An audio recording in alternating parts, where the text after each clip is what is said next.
பாரதி பாரதி கடும் கோவத்துக்கு ஆளாயிட்டான். ஒரு நாள் வெறுப்பாயி எல்லா பையிலும் கோயிலில் போய் எனக்கு நல்ல புத்தியை கொடு, எனக்கு கை நல்ல புத்தியை கொடு, அறிவை கொடு, அப்படி தான் வேண்டுவேன். இவன் டென்ஷன் ஆகிட்டான். போய ஏய் இவா என்னை எதுக்கு இவ்வளோ அறிவோடு படைச்ச? எனக்கு எதுக்கு இவ்வளவு பூரா பையில முட்டா பையிலா இருக்கான், என்னையே போய் அறிவாளியாக படைச்சி விட்டு விட்டேன். நான் என்ன பேசினாலும் அவனுக்கு புரிய மாட்டேங்குது. எப்படி பேசலாம்? சொல்லடி சிவசக்தி, என்னை சுடர்மிகு மாதிரியுடன் ஏன் படைத்தாய்? சொல்லு, எனக்கு எதுக்கு இவ்வளவு அறிவை கொடுத்தான்ட்டான். அந்த மாதிரி நம்ம ஒரு கூட்டத்தில் பிறந்துட்டோம் பார்த்துக்க. இவனுக்கு என்ன சரின்னு தெரியாது, எல்லாம் சரிதான். ஆனால் என்ன கொடுப்ப? என்ன கொடு? என் பங்காளி வடிவேல் சொல்கிற மாதிரி பாக்கெட் இப்படி எடுத்து விட்டு கேஸ் நகி இருந்தால் தானே கொடுக்கறதுக்கு. அது ஒன்றும் இல்லை. நான் கொடுப்பேன். உலக தரத்திற்கு ஆகச்சிறந்த கல்வியை ஏழை பணக்காரன், உயர்ந்தவன் தாழ்ந்தவன் என்று பாகுபாடின்றி, கிராமம் நகரம் என்ற பாகுபாடின்றி எல்லோருக்கும் ஆகச்சிறந்த கல்வி கொடுப்பேன். அறிவை வளர்க்கும் கல்வி. கல்வி என்பது மானுட உரிமை. அதை கொடுக்க வேண்டியது அரசின் கடமை. அதை கொடுக்காமல் இருப்பது மாபெரும் கொடுமை. அதை மாற்றுவேன். அடுத்து உயிர் காக்கும் மருத்துவம். 1 ரூபா மருத்துவத்திலிருந்து 1 கோடி மருத்துவமானாலும் என் உறவினர்களுக்கு, என் நாட்டின் மக்களுக்கு இலவசமான மருத்துவம், தரமான மருத்துவம். நீ இங்க இருக்க குழந்தைக்கு முடியலன்னு கைக்கு ஊசியை போட்டு கையெடுத்து விடுற மருத்துவம் கிடையாது. ஆகச்சிறந்த மருத்துவம். ஏன்? அமைச்சர், முதலமைச்சர், MP, MLA எவனுக்கு உடம்பு முடியலனாலும் அரசு மருத்துவமனையில் தான் படுக்கணும். சட்டம் போட்டுருவேன். அரசு பள்ளியில் படிக்கிற அரசு அலுவலர்கள், அரசு ஊழியர்கள், அதிகாரிகள், அமைச்சர் பெருமக்கள் எல்லாருடைய பிள்ளைகளும் அரசு பள்ளி கல்லூரியில் தான் படிக்கணும். கல்வித்தரம் உயர்ந்துடும். இப்போ வேலைக்கு வருவேன்.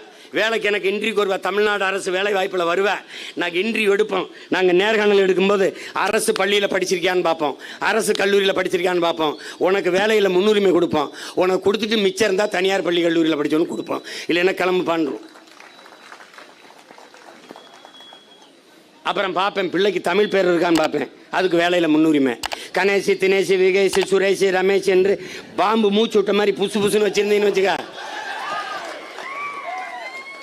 வேலை வேணுமா? முதல்ல போய் 50 ரூபா விலையை குறைச்சிடும். ஒரு 10 ரூபாயை கட்டி பேரை மாற்றிட்டு வா. நல்ல தமிழ் பேரை வச்சுட்டா. போ போ. பெயரில் கூட, தாய்மொழியில் பெயரை கூட தாங்காத ஒரு இனம் எப்படி வாழும்? எப்படி வாழும்? சும்மா ரொம்ப பேசுனா அந்த சிவாஜி படத்தில் வரும்ல, ஆஃபீஸ் ரூமுக்குள்ளே போங்க. ஆஃபீஸ் ரூம் ஆஃபீஸ் ரூமுக்குள்ளே போவிட்டு அங்கே இந்த ஜிம் பாய்ஸ் இருப்பாங்க. அந்த அப்படியே குறுக்கு மறுக்குமா நடந்துக்கிட்டே இருப்பாங்க. நாம் இங்கேருந்து ஒரு பச்சை மட்டை ஆளை பிடிச்சிக்கடா. நீ தானே மண்ணெளி வித்தவன். எவ்வளோ குத்த? 10,000 கோடி. 10,000 கோடி தந்துடுறேன்.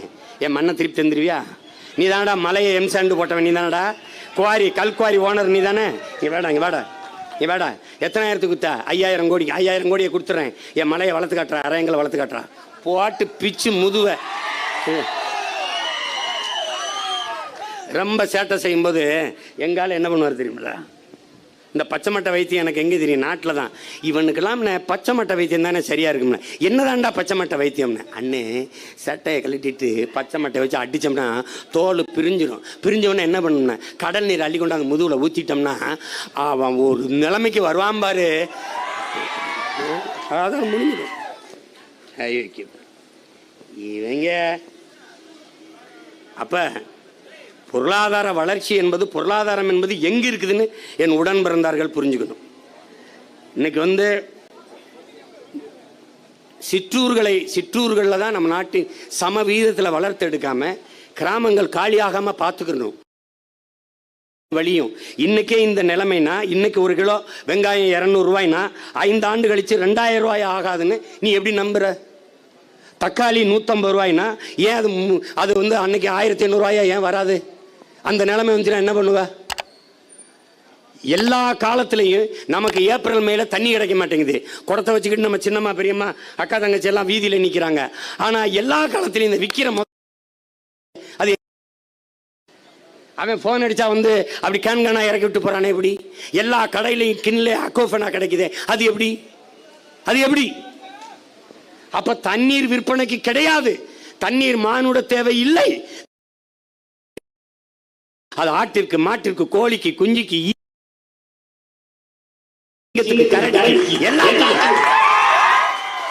அது பூண்டுக்கு, மரத்துக்கு, புல்லுக்கு, செடிக்கு, எல்லாவற்றுக்கும் உயிர் தேவை நீர். அந்த நீர் சந்தை இல்லை, நீர் விற்பனைக்கு என் மாநிலத்தில் கிடையாது. நீ எங்கே வித்துக?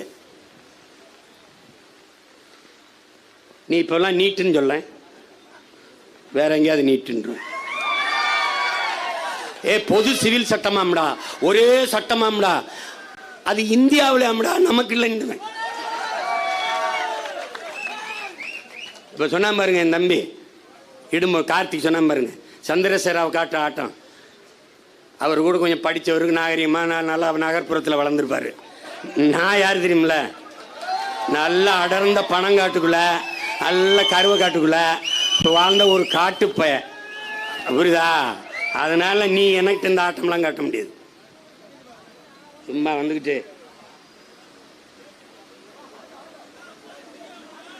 எதுப்பா எதுரா போலீஸ்? ஆமாப்பா, அது தூக்குறோம்.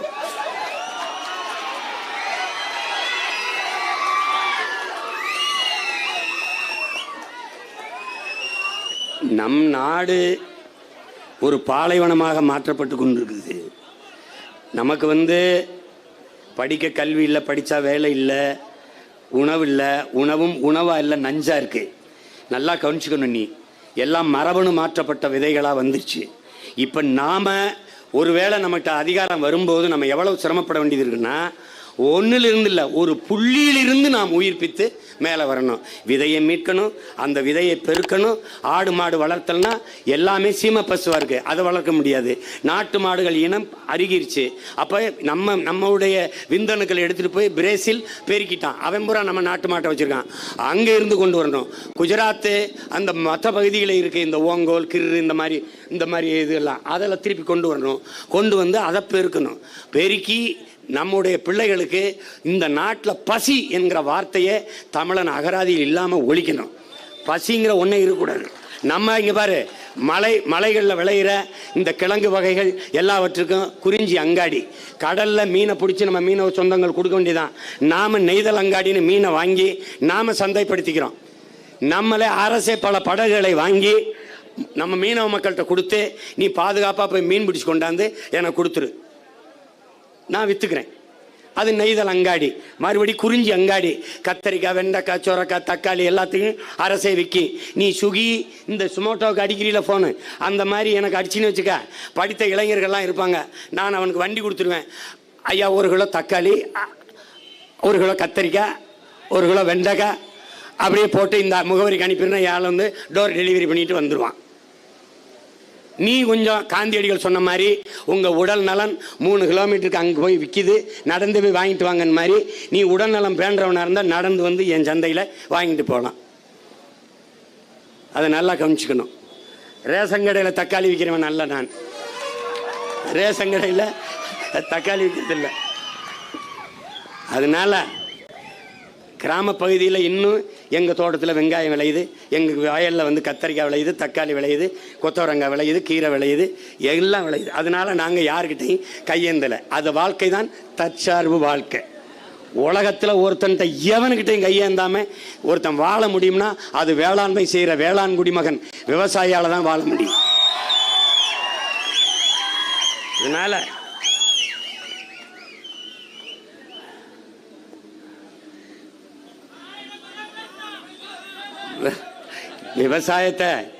விவசாயத்தை கைவிட்ட நாடுகள் எல்லாம் பிச்சை எடுக்குது, ரொம்ப ரொம்ப ரொம்ப பின்தங்கி போயிடுச்சு.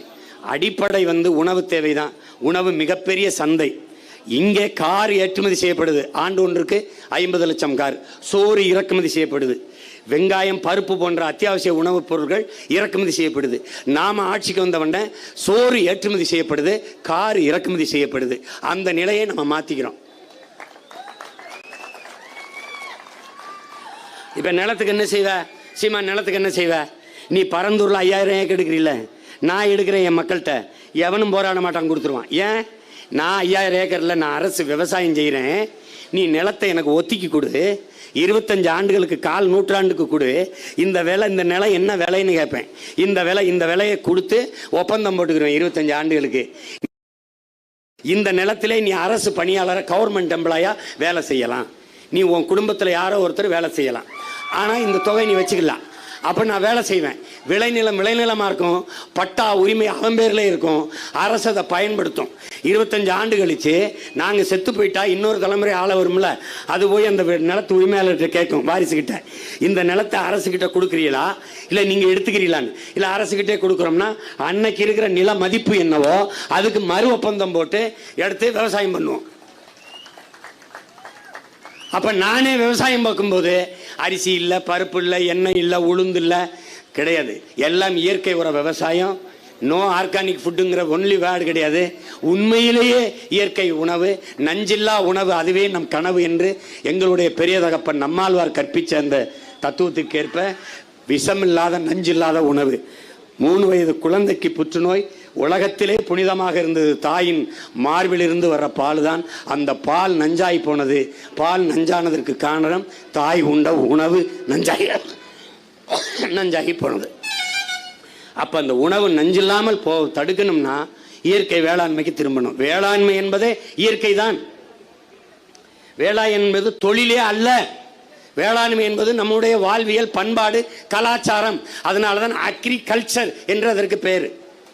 அக்ரிகல்ச்சர் அது ஒரு கலாச்சாரம், அது ஒரு பண்பாடு, அது ஒரு வாழ்வியல். அதனால அதை நீ தொழிலாக கருதக்கூடாது. நீ ஆடு மாடு வளர்த்தல் அவமானம்னால் நீ வெளியேறிக்கலாம். ஏன்னா நானே மேய்ப்பேன். படித்த பிள்ளைகளுக்கு நல்லா பூட்ஸு கிட்ஸ்லாம் கொடுத்து, தொப்பிலாம் கொடுத்து, அவனை நல்லா கையுறையெல்லாம் கொடுத்து ஆடு மாடுகளை நானே வளர்ப்பேன். மாதம் மாதம் நல்லா சம்பளம் கொடுப்பேன், அவனுக்கு கொடுப்பேன். நீ ஆடு மாட்டுக்கு ஊசி போடுற டாக்டர் இருக்கார்ல, கோழிக்கு ஊசி போடுறாரு, ஆடு மாட்டுக்கு ஊசி போடுற doctor, veterinary doctor, government doctor. ஆடு மாட்டுக்கு ஊசி போடுற டாக்டர் கவர்மெண்ட்டாக இருக்கலாம், ஆடு மாடை வளர்க்குறேன் அண்ணன் தம்பி ஆத்தாளப்பேன் கவர்மெண்ட் எம்ப்ளாயர் கூடாதா?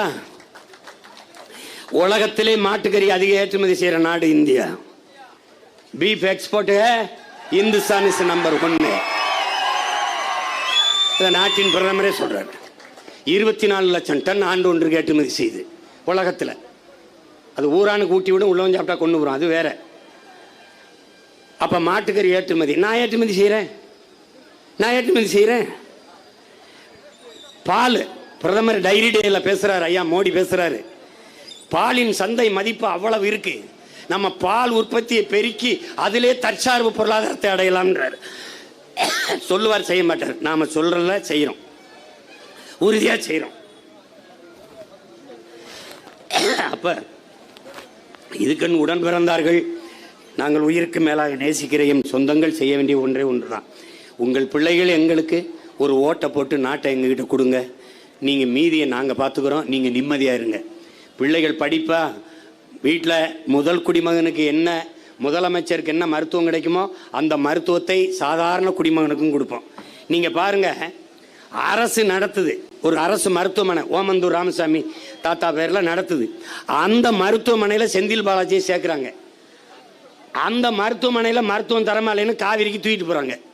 அப்ப அரசை நடத்துகிறவர்களுக்கு தெரியுது அரசு மருத்துவமனையில் மருத்துவம் தரமா இல்லை. அப்ப எதுக்கு அரசு மருத்துவமனை எதற்காக நடக்குது? உலகத்தில் அரசு நடத்துற எல்லாம் தரமா இருக்கு, ஆனால் இந்தியாவில் இந்த நிலத்தில் தனியார் நடத்துறது தரமா இருக்கு. அப்ப எட்டப்பட்ட அரசு அதிகாரத்தை விட தனி ஒரு முதலாளி வலிமையானவனா, ஆற்றலானவனா, அவனால் சிறந்த கல்வி, சிறந்த மருத்துவத்தை கொடுத்துவிட முடியும் என்றால் அரசால் முடியாதா? முடியும். அதற்கு உயர்ந்த நோக்கம், எண்ணம் இருக்கணும். அது தன்னலமற்ற தலைவனா இருக்கணும். எங்கள் தலைவன் என் அன்பு பிள்ளைகளே, தன் இனத்திற்காக, தன் இனம் வாழ்வதற்காக தன் குடும்பத்தையே பலியிட்டவன், குடும்பத்தையே அழிய கொடுத்தவன் என்னுடைய தலைவன். ஆனால் இங்கே தன் குடும்பம், ஒரு குடும்பம் வாழ்வதற்காக என் இனத்தையே அழிய கொடுத்த குடும்பம் இன்றைக்கு ஆட்சியில் இருக்கிறது. அதை நல்லா கவனிச்சுக்கோங்க. இதை தூக்கி வீசல, நீனும் நானும் தெருவில் திருவோடு ஏந்தி தெரிவதை ஒன்றும் நீ மாற்ற முடியாது. மாற்ற முடியாது. சீக்கிரம் அண்ணன்ட்ட ஆட்சியை கொடுத்துரு, இல்லைன்னா நீ பிச்சை எடுப்பேன். நான் என்ன உனக்கு முன்னாடி எடுத்துட்டு போயிட்டு இருப்பேன். அதான் நடக்கும். அதனால குடிக்க உனக்கு தண்ணி வேணும், படிக்க நல்ல கல்வி வேணும், பார்க்க நல்ல மருத்துவம் வேணும், தடையில்லாத மின்சாரம் வேணும், பயணிக்க நல்ல பாதை வேணும்னா ஒரே வழிதான் இருக்கு. இவருக்கு ஓட்டை போட்டு விட்டுரு. இந்த விவசாயிக்கு ஓட்டை போட்டு, அதை தவிர வழி கிடையாது. நாம சிற்றூர்களினுடைய பொருளாதார வளர்ச்சியை நாம் வளர்த்தெடுத்து நாட்டின் பொருளாதாரத்தை சமவீரத்தில் வளர்த்து உயர்த்துவோம். கொட்டுகிற மழையிலும் கலையாது நின்று கூட்டம் கேட்ட என் இன உறவுகள் அனைவருக்கும் என் அன்பும் வணக்கமும். புரட்சி எப்போதும் வெல்லும். நாளை நமது ஆட்சியை சொல்லும். நாம் தமிழ்.